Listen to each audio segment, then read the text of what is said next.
Let's continue the hurt. What happened with UCLA and Nebraska this weekend?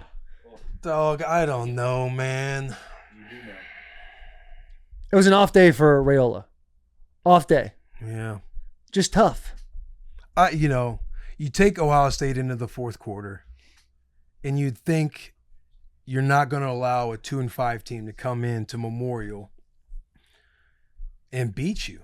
Right. And handle you kind of like they handle this. We came on late, but again, it's like even if we would have won that game, the speech in the locker room is like, guys, we got to get rolling sooner. We can't wait until the second half to get shit going. You got to start the fight. Yeah. You got to start the fight. Because even coming out of the second half, we throw a pick six. Yeah, man. It sucks, man. I don't know. I don't have words for the fan base. I do know we're sitting at 5-4 right now with a bye week and 3 winnable games. UCLA was a winnable game for us. I think everybody before the year started, you chalk Ohio State up as a loss. Whether or not we felt like we had a shot, whatever it is, when you're just trying to be as unbiased as possible. Okay, we could see us dropping this game in Columbus after a bye week. Right. Or after them having a bye week. And you look at these next 4, I think before the year you would have thought USC would be a good team. They're not a very good team. You'd think Wisconsin would be a lot stronger than they are. I think they're a winnable game as well. And obviously Iowa's they can be tough. Like that's a battle for the border. But you have 3 winnable games. We're in the same spot where we won 5 last year. We were sitting there again at what, 5-4, 5-3, and then we lose out. Yeah. We ended up 5-7. Yeah. And we're sitting here again, 5-4. You have 3 winnable games, and you don't want to fucking end up 5-7. Don't even say it. I'm saying, but that's like the reality. That's the reality. And think that's about the positives. That sucks. Well, the positive is you could be 8-4. Yeah, the positive, we can be 8-4, but I'm not inside the building. Talking about the I'm not Capital One inside Bowl. the locker room. I'm not inside those kids' minds. Like I know you sit there and you can win out and end it on a good note. Go bowling again. We had the opportunity to go to be eligible for a bowl game with a win over UCLA. We still do each game, but we got to figure it out. It's on the shoulders you of got Matt cats. Rule. We can win games. It's just you've got to fucking put the product out there. Yeah, man. I get it. It's I know tough. the pain. I'm dealing with a team with the same record. Yeah, but you know, the same record. Like we're obviously different programs right now. What do you mean? We've had come on, man. Decade We of have the losing. same record. I know, but you guys won a national title last year. Like everybody knew this would be kind of a rebuild year for you guys. Do we think it was going to be this? I don't frustrating? think it was going to be this. Vegas didn't think so. Vegas had us at 9.5 wins. Was it 9.5? Yeah. I don't think I imagined Michigan being in the spot that you guys are in right now. I knew that there'd be a rebuild. Like you guys could have probably been like a 9-3, 10-2 type team is what I was thinking before the year started. With it coming down to probably the Ohio State game at the end of the year. But no, I absolutely did not think you guys would be in the spot that you're in now. To me, it's with Michigan. If we just had more of a consistent play at quarterback, we're in a much better position right now. Now, I don't know who we have. We got Indiana this week. That's a tough ball club. Yeah, Indiana's that's a fucking good, ridiculous ball club. Then after that, you've got Northwestern, winnable. And then Ohio State at the end of the year. And I'm telling you, dude, you just throw records out the window when it comes to these kind of rivalries. You see Ohio State with Nebraska last week. For sure. Like Ohio State's That's liable to be in close games that they shouldn't be in. And Michigan mentally has them right now. Right. Mentally has them. So and the mentality plays because you look at this past weekend with Ohio State, Penn State. Yeah. It's like Penn State's, I mean, they got the roster to compete and they were on the them. 2-yard line and they were in the same play 3 times in a row. That's just wild. People are already saying, James Franklin, we got to get rid of this guy. Team is consistently ranked in the top 10 every single year. And then people are calling for his head. I want to say a crazy stat that I saw is that Penn State is like 1-22 since 2000 since 2000. With James Franklin, he's now 1-13 since James Franklin's been there. Top 5 teams, you're saying, right? Yeah. Yeah. Versus AP top 5. Which is it's a horrible feeling to be in that sort of position. Penn State, 1-22 against top 5 teams since 2000. That's just fucking tough. And that game was winnable. Very winnable. Their offense didn't score a single touchdown. which is crazy. I know, man. Threw a pick six. Refs are always sus in the fucking Big Ten, dude. Refs just need to fucking calm down a little bit. They just too much laundry on the field. Let the boys play. Let them get a little chippy. Let them get after a little bit. That's fun. Mm-hmm. You want to enjoy that. Let's flip it over some positive. Well, actually, one more thing. Dan Lanning, you're a piece of shit for going for scoring with 15 seconds left in the game. Covered. That's all I'm going to say. Late cover by Lanning. I like Lanning. I know that. Don't fucking pull the photo up. They're just playing ball. He has no clue. He could have took a knee and moved on. I'll tell you this. Head coaches have no clue what spreads are. That is such a fun. Take the photo off the screen. Take the photo. That was a few weeks ago. That was me celebrating an Ohio State loss. Was what that was. That was me celebrating an Ohio State loss. We don't need to have that on the screen. You know what's great about that photo is it all played out in reality. Like he's got you by the shirt, pulling you around. Relax. I'm just saying. He's celebrating with you, just knowing like I'm about to dummy you here in a few weeks. Literally just holding me. I'm about to dummy you. That's like a scene from The Departed. Like so many people he just helped me with something, but knowing he's going to get me in just a moment. Yeah. Yeah, Heartbreak Hotel, dude. That was a tough game. And we were fucking in it too.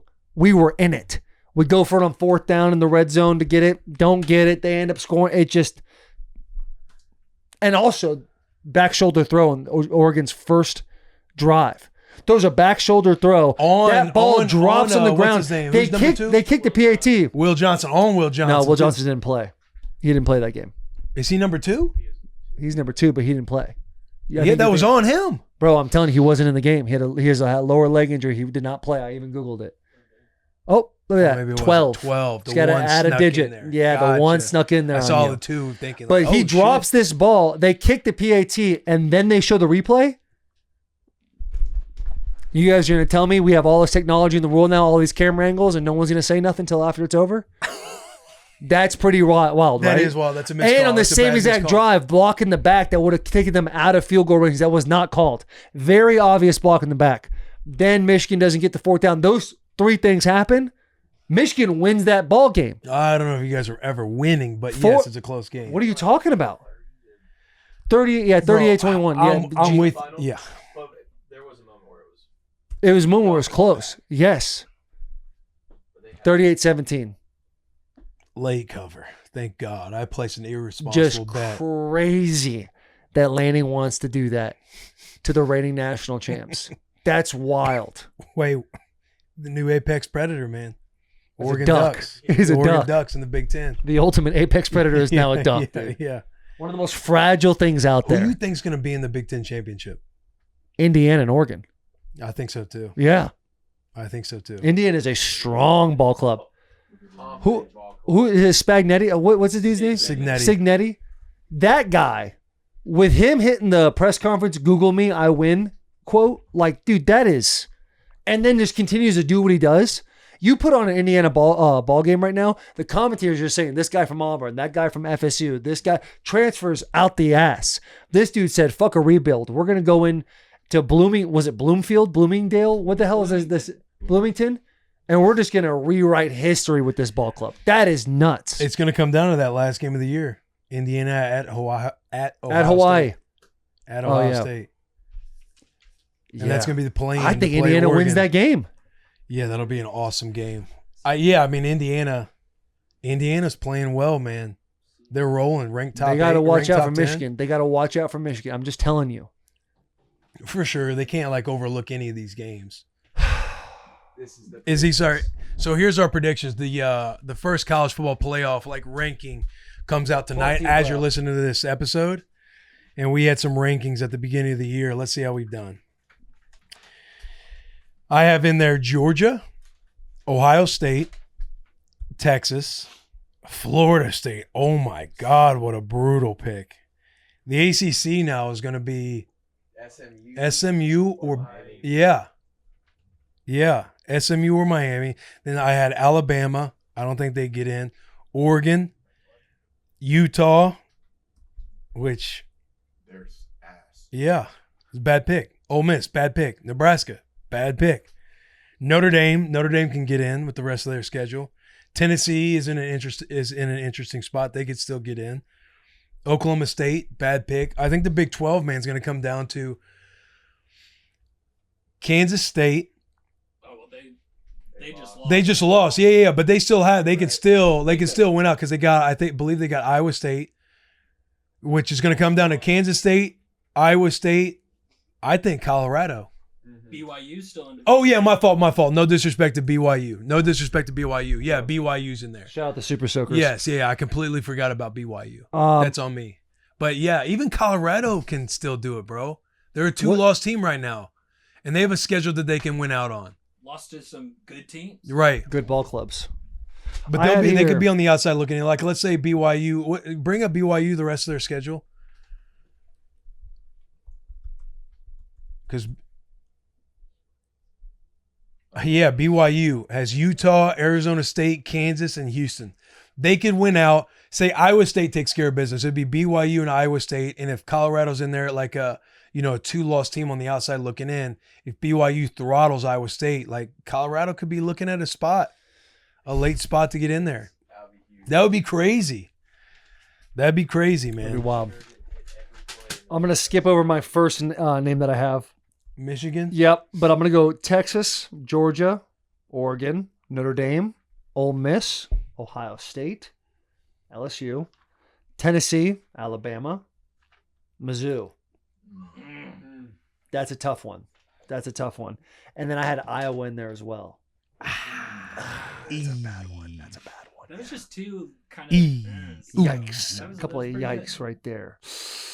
How many do you think gets in from the SEC? You guys have a better pulse on the SEC right now. SEC's wide open. It's fucking awesome. It's a wide open It's game awesome. right All of college football is wide open. Probably 3. Georgia, Texas. Georgia, Tennessee play next. Now this coming weekend with the next. Tennessee, we have Mississippi State, then Georgia. And then I feel like it'll probably be pretty cemented in who's going to be in. But then you have Tennessee closed with Vandy, and they could shake shit Vandy, up. and dude. ruin it. Vanderbilt. Let's So fucking go, kind of Vandy. scary, but yeah, I think probably Georgia, Texas, Ole Miss, or Tennessee. Where One is of the those two. Vandy Tennessee game?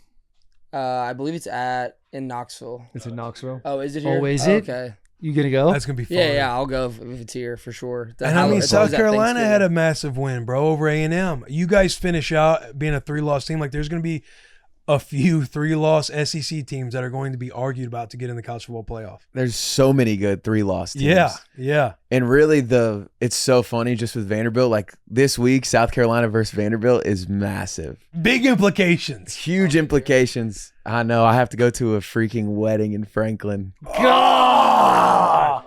So I'm gonna go Friday night to the hotel.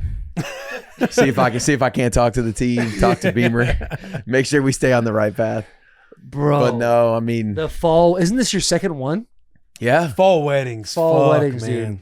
And the fact that it's here in town. I know.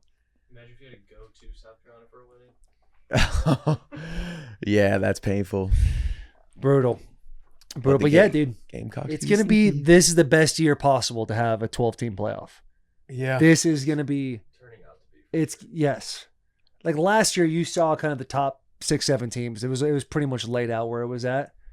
But this year, it's like, who knows? And what makes Everyone has shown Yeah. blemishes. Georgia this week against Florida. and what makes Literally it fun could have too, lost that. Was rooting for Florida to win that game just because I love chaos. Like nothing against the dogs. Yeah. You just kind of put it on. You're like, oh shit, Yeah. let's see this go down right now. Yeah. Always rooting for Vandy for some It's reason. got to be. Yeah. It's got to be Oregon.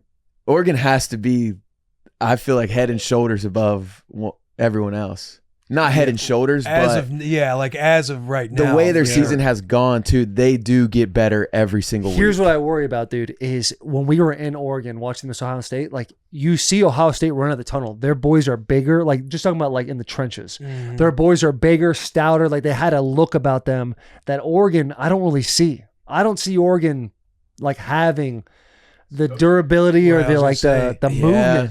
When it comes down to true trench warfare at the end of the day, like the SEC, you see them cats. Like when we were in LSU last year or at watching Tennessee warm up versus Alabama. Right. You just kind of worry about, Just some animals in those SEC yes, locker bro. rooms. They got some fucking studs. And it's on going to be both fun sides of the too ball. because every week from here on out, it's going to have implications which makes the college football playoff that much more fun. It's like even with the NFL, when teams are like on the fringe, you're kind of like you're trying to play ahead to be like, okay, they need this to happen to get in the playoffs. Yeah. That's what's going to be happening with college football, but That's with the so fun many game. more teams. Yeah. Because, dude, being in the locker room and being like, okay, all right, if the Colts drop 2 out of 3 and this team, and you're just like in that moment of like, oh, we still have a path to the playoffs. Right. That is like the best feeling. Right. That's actually not the best feeling. The best feeling is when you already locked it up. You got a first seed. Scroll down on this top 25. Like, yeah, the worst team right now is ranked 25 Louisville and Vanderbilt at 24 and 25, both at 3-loss teams. Like, every team in the top 25 has a path. Like, if you're in the Big 12 or the ACC, maybe not as much. But if you're in the SEC, Big Ten's got some cats. Like, it's going to be nuts, bro. Every game is going to have implications, which is going to make it that much more fun every week to tune in on Saturday. One thing that people are bringing up is Army plays Notre Dame in 2 weeks. Army is still undefeated. If Army, don't know. But if Army beats a top 10 Notre Dame team, and then they win the American, and Boise State wins out and wins the Mountain West, under the current rules, there's only one group of 5 champion that would, like, you make it if you're the top ranked conference champion of a group of 5. Right. But could Army or Boise still sneak into that top 12 just based solely on their record? Like, have both Boise and Army make it? I mean, That'd if be Army's sick. undefeated, man. If they beat a they top gotta 10 be Notre in. Dame. Especially if you're sitting here Florida arguing State. about. Florida State was undefeated last year. Yeah, but this is a 12-team playoff now. I think if you're sitting there, and I think there's all these good teams in the SEC, but if you're sitting there arguing over SEC 3-loss teams to get in, and Army sitting there undefeated, it's like you have to go. You know, that's why the regular season matters, right? America That's would be when a those better place with conversations on Army the in, regular man. season matters. Would you put him in over a 1-loss Boise and their only losses to Oregon, the number 1 team? Who they played very well. Yeah, they were winning that game. Yeah, I don't know. This is going to be awesome. Yeah. Because if Notre Dame loses Bro, to he went Army, off they're a again this 2-loss week. Notre Dame team. I think they'd be out of it. Scatabo went off this week, dude. Yeah, it's fun. I thought with this NIL thing that more teams would separate themselves, like the premier programs would separate more and more. But it seems like it's getting more scattered than ever. Like teams are just coming out of the woodwork, grabbing these other 5-star guys that just didn't want to wait in line at these like Alabamas or these Georgias, and they're just going to other places. And they're really fucking doing something. It's going to man. be sick, bro. It's Yeah. going to be sick.